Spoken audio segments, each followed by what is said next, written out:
if we're lending money that ostensibly we don't have to kids who really have no hope of paying it back in order to train them for jobs that clearly don't exist, I might suggest that There are people who become famous for what they say, and then there are people who become famous for what they are actually willing to do. Mike Rowe built his entire world on the second kind. For years, he crawled through sewers, gutted fish in freezing rain, cleaned up after animals that most people would not go near even on a dare. He did it with a smile. He did it with genuine humor. And somewhere along the way, millions of people fell in love with him, not because he was polished or glamorous, but because he was real in a way that television rarely allows. That is a rare thing. A genuinely rare thing. That kind of authenticity cannot be manufactured in a writer's room or coached by a publicist. It either lives inside a person or it does not. And with Mike Rowe, it lived there in a way that felt almost impossible to fake even if someone tried. So when he went quiet, people noticed, not immediately, not all at once. But slowly, like a sound fading at the edge of your hearing, the questions started building. Where had he been? What was he doing? Why did something feel different about the man who once made the dirtiest work in the world look like the most honorable thing a person could choose? And then he spoke, not with a press release, not through a carefully managed publicist. In the way Mike Rowe has always done things, directly, personally, with the kind of honesty that either makes you deeply uncomfortable or makes you trust someone more than you ever expected to. What he shared was not what anyone had been waiting for. It was quieter than that, more personal than that. And for the fans who had followed him across years and seasons and long Facebook essays read at kitchen tables, it landed in a way that was genuinely difficult to shake. Because sometimes the most unexpected updates are not the loud ones. Sometimes they are the ones that make you sit completely still for a moment and feel something you were not prepared to feel. To understand why what Mike Rowe shared matters the way it does, you have to go back further than his fame. You have to go back to the beginning of who he actually is before the cameras found him. Mike Rowe grew up in Baltimore, Maryland, not a wealthy family, not a connected one. His father was a teacher. His mother held things together the way mothers in ordinary households do, quietly, consistently, without a great deal of recognition for any of it. He was raised inside a specific kind of value system, the kind that does not come from a book or a classroom, but from watching people work hard and never once complain about it. He sang in a church choir as a teenager, seriously studied music. He had a natural, almost startling gift for his voice, a voice that would eventually become one of the most recognized sounds in American broadcasting. But before any of that, before the television deals and the production companies and the tens of millions of viewers, Mike Rowe was simply a kid from Baltimore who understood. At a level most people never articulate, that effort meant something. That showing up meant something. That the work you were willing to do said more about you than anything you could ever claim to believe. He spent real time doing work most people go out of their way to avoid, not entirely because he had to at first, but because something about it connected to him in a way that felt deeply honest. There is a version of Mike Rowe that could have gone a completely different direction. The trained voice, the natural charisma, the easy comfort in front of any camera. He had every ingredient needed to become a very different kind of celebrity, a smoother one, a safer one. Instead, he leaned the other way entirely. Dirty Jobs launched on the Discovery Channel in 2003 and almost immediately became something that nobody had fully planned for. What started as a simple, almost throwaway premise, follow Mike Rowe as he shadows real workers doing jobs most people would not touch, turned into a genuine cultural statement. Episode after episode, season after season, viewers watched him gut crabs in freezing water, shovel manure in summer heat, clean septic tanks, work beside people in steel mills and slaughterhouses and sewer systems. And he did all of it without a single moment of pretense. He was not performing toughness. He was not pretending the smell did not bother him. He was just there, fully present. Actually doing the thing in front of you. And that presence created a bond with audiences that is genuinely difficult to put into words. It was not parasocial in the glossy, manufactured sense. It felt more like watching a neighbor who happened to be on television. Someone you felt you actually knew and trusted and would recognize on the street without a second of hesitation. The show ran for years, it ended, it came back, and along the way Mike Rowe quietly became something larger than a television host. He became a voice for a specific and urgent idea, that skilled labor was deeply undervalued. That the people who built things, fixed things, and kept things running deserved far more respect than they were receiving.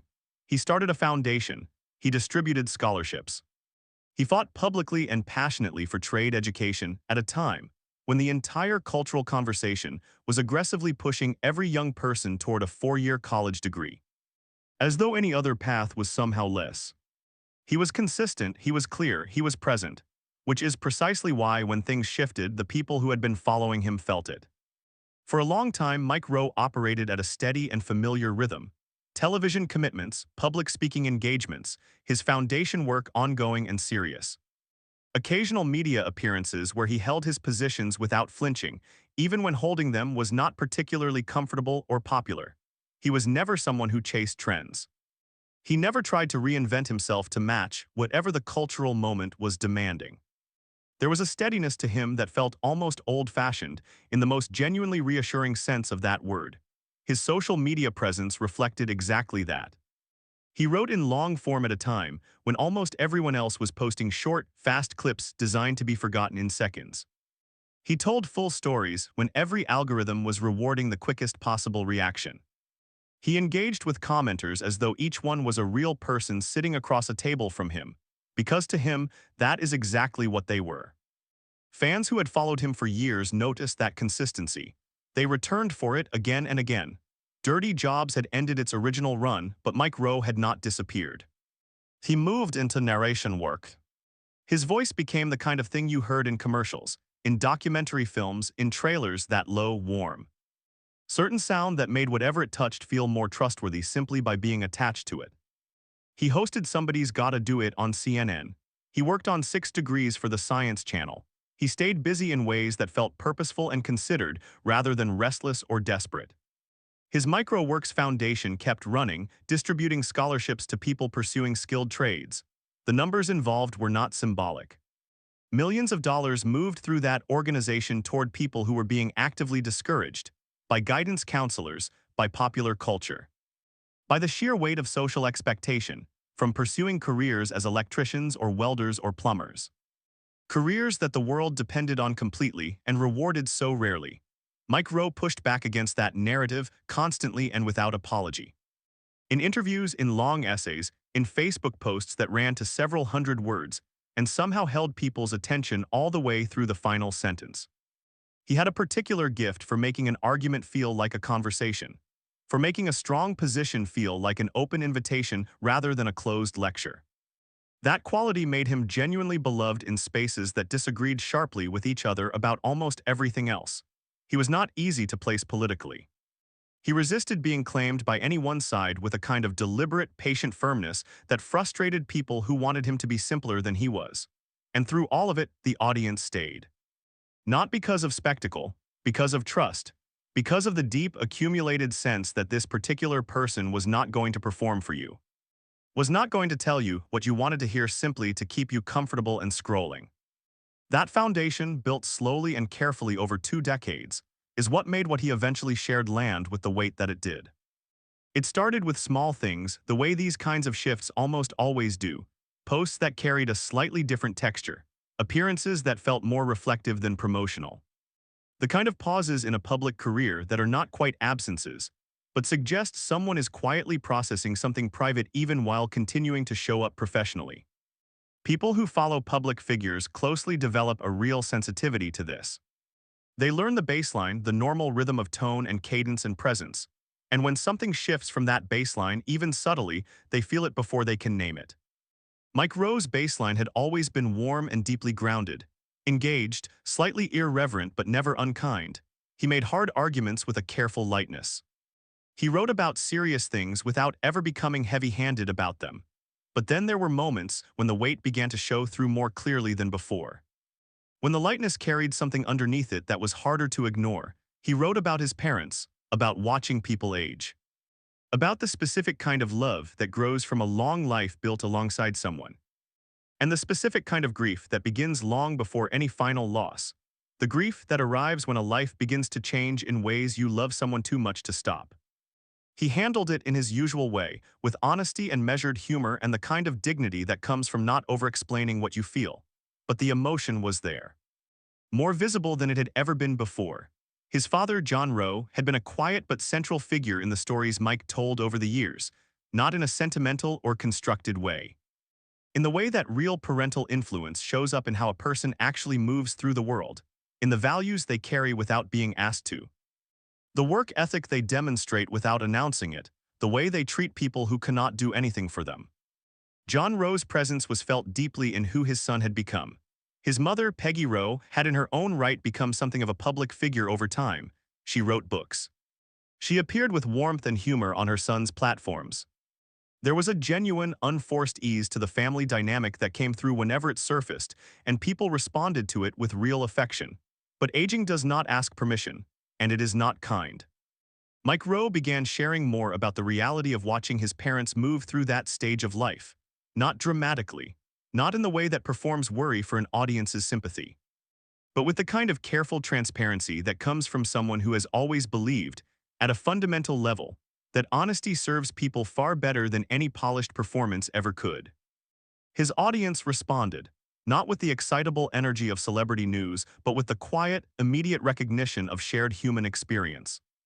And that recognition was the first clear signal that something more personal was coming, that he was moving towards something he needed to say. When Mike Rowe finally addressed what had been quietly building, he did it exactly the way he does everything that matters to him, without spin, without a media strategy built around it. In his own words, in his own time, speaking directly to the people who had been paying close enough attention to notice that something had shifted. He spoke about his mother, Peggy, and about the changes that had come quietly and then all at once with her age. He spoke about what it actually feels like to watch a parent move into a phase of life that requires more care, more presence. More of the slow and invisible kinds of love that do not photograph well and will never trend anywhere, but that matter more than almost anything else. He spoke about the particular recalibration required when the person who was always the strong one in your life begins to need strength from you. When the roles you have lived inside your whole life quietly reverse, and you have to find your footing in a version of the relationship you were never fully prepared for. It was not a crisis announcement. It was not a dramatic public revelation designed for attention. It was something considerably harder to process than either of those things. It was simply quietly true. And the truth of it reached his audience in a particular way, precisely because of what Mike Rowe had always represented to them. For years, he had been a kind of steady presence. He showed up in difficult places and handled what was there. He normalized hard work and discomfort and the kind of resilience that arrives without applause and stays without recognition. Watching that same person step into the genuinely vulnerable territory of family, of aging, of loving someone through the parts of life that are beyond your control, it cracked something open in people. The comment sections did not fill with gossip or debate. They filled with something rarer, with people sharing stories about their own parents, about conversations not yet had, about the fear and the love and the obligation that arrive tangled together when someone you have counted on your whole life begins to need you to count on them instead. Mike Rowe had not asked for any of that. He had simply told the truth about where he was standing. But that precisely is what made it reach people the way it did. There is a kind of public figure whose vulnerability costs nothing because they have never built real trust to begin with. And then there is a different kind entirely. The kind whose honesty lands with weight because they have spent years, carefully and without calculation, earning the right to be believed. Mike Rowe had always been the second kind, and now that was clear in a way it had never been before. What followed was less about Mike Rowe specifically, and more about the conversation he had cracked open simply by being honest. He had said something out loud that a very large number of people were quietly, privately living with. The particular complexity of caring for an aging parent, of trying to show up fully for someone who needs you while still holding your own life, your own work, your own sense of self together, is a conversation that modern culture does not handle well. It tends to collapse into policy arguments about elder care funding, or compress into inspirational content about finding gratitude in difficult seasons, or simply disappear into silence because it is too heavy and too personal and too real for the usual formats. Mike Rowe approached it the way he has always approached the things that genuinely matter, as something worth taking seriously, without making it so precious that it becomes untouchable. He talked about the practicalities, about what it means to actually be present rather than simply physically nearby, about the difference between showing up for someone and truly being there in the way that the person in front of you can actually feel. He talked about humor as a tool for survival, not as distance from pain, but as a way of continuing to carry it without being buried beneath the weight of it. His foundation work continued through all of this. He never used what he was experiencing personally as a reason to pull back from what he believed in publicly. That continuity between his private life and his public commitments said something about him that no prepared statement ever could have. But his update also touched something about legacy and purpose at a broader level, something that resonated far beyond the personal circumstances he was describing. Mike Rowe has spent a long time making a specific and serious argument that the way our culture values work is broken. That we have created a hierarchy of careers that renders entire categories of essential, irreplaceable labor invisible and consistently underpaid. That the people who wire buildings and repair pipes and keep the physical infrastructure of daily life functioning deserve recognition that they almost never actually receive. That argument had always been about more than employment statistics or workforce policy. It was about dignity. About what it means to do something well with full attention regardless of whether anyone notices. About the quiet pride that belongs to work done right whether or not a camera is anywhere near. And now, in sharing where he personally stood navigating care, navigating presence. Navigating the parts of life that arrive without instructions or preparation, he was making a version of that same argument in a completely different register. The unglamorous work matters. The invisible work matters. The things we do not film or celebrate or build platforms around are often the most important things any of us will ever do. Mike Rowe has not disappeared. He is still working, still running his foundation with the same seriousness he always has. Still writing in that long form, considered way that refuses to compress genuinely complex things into quick content. Still doing narration work that keeps his voice woven into the sound of American broadcasting. Still engaging with the audience he has spent more than 20 years building, one honest conversation at a time. But something has clearly shifted in how he holds all of it. In how he chooses to spend what he has. There is a version of public life built entirely around expansion, more platforms, more reach, more influence, more output, always more. That mode of operating is exhausting in ways that become visible over time. And most people who sustain it for long enough either burn out or slowly hollow out from the inside. Mike Rowe seems to have moved into something different, something quieter and more deliberate, a mode built around depth rather than breadth, around presence rather than scale. Around the kind of careful, focused intensity that belongs to someone who has gotten genuinely clear about what matters to them, and has made a considered decision to spend their energy accordingly. His updates have become less frequent, but more considered. What he chooses to share now feels deliberate in a way that is distinct from careful media management. It feels like someone who has genuinely sat with the question of what is worth saying and has let the rest simply go unsaid. That shift is not retreat, it is not decline. In many ways, it is the most authentically Mike Rowe thing he could have chosen. To decide that real engagement with a smaller set of things is worth more than performed engagement with everything. His audience has responded with something harder to manufacture than excitement. They have responded with loyalty. With the kind of sustained, quiet attention that is not about spectacle or celebrity, but about genuine, accumulated human connection. Fans who found him during the early seasons of Dirty Jobs are watching him navigate a phase of life that many of them are moving through at exactly the same time. Parents aging, roles reversing. The strange and tender difficulty of loving someone through their slowdown with the same steadiness they once gave to you, when you were the one who needed it. He is not turning that experience into content. He is living it, and occasionally, carefully, letting the people who have followed him long enough see that he is living it. The distinction between those two things matters more than it might first appear. There is something about Mike Rowe that has always sat outside the usual language we use for celebrities. He was never about the persona, never about the brand in the hollow, constructed sense that word has come to carry. The audience that first found him through a cable television show about sewage systems and slaughterhouses, and the dirtiest work imaginable, was not looking for glamour. And he never, not once, offered any. What he offered was something older, something quieter, the sense that honest work done with full attention carries its own undeniable dignity. That the people who show up to difficult places and do what needs doing without fanfare, without cameras, without recognition from anyone who matters publicly, are holding something essential together that the rest of us rely on without ever fully seeing or acknowledging. He made that argument in one form or another for years, through television and long essays and public speaking and millions of scholarship dollars.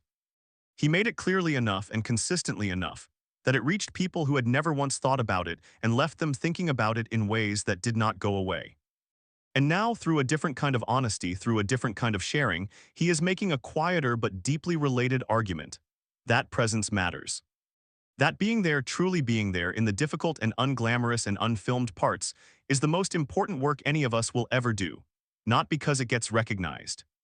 Not because it builds toward anything you can hold or point to, but because the people you love can feel it. And that, in the end, is enough. It is a strange thing when you stop and think about it. A man who became known across the world for jobs covered in grime and requiring a specific kind of physical courage ended up teaching something this gentle, this quiet, this human. But perhaps it is not strange at all. Perhaps those things were always pointing toward the same place, the willingness to do what needs doing regardless of how it looks from the outside. The refusal to step away from something hard simply because stepping away would be so much easier. The understanding, deep and earned and unshakable, that showing up fully and consistently is never a small thing, no matter the size of the job, no matter who is watching. That is what Mike Rowe has been saying all along. It just looks a little different now, a little softer around the edges, a little more personal. And for the people who have been paying real attention, the ones who were there from the beginning and stayed, it sounds exactly, unmistakably like him. If something in this story stayed with you, we would genuinely love to hear about it in the comments. What part of his journey feels closest to something you are living right now? There are no right answers here, only honest ones, and those are always worth sharing. If this is the kind of storytelling you want to keep finding, subscribing is the simplest way to stay connected to everything we put out. And if someone in your life would feel something watching this, send it their way. The quieter updates are often the ones that reach the deepest.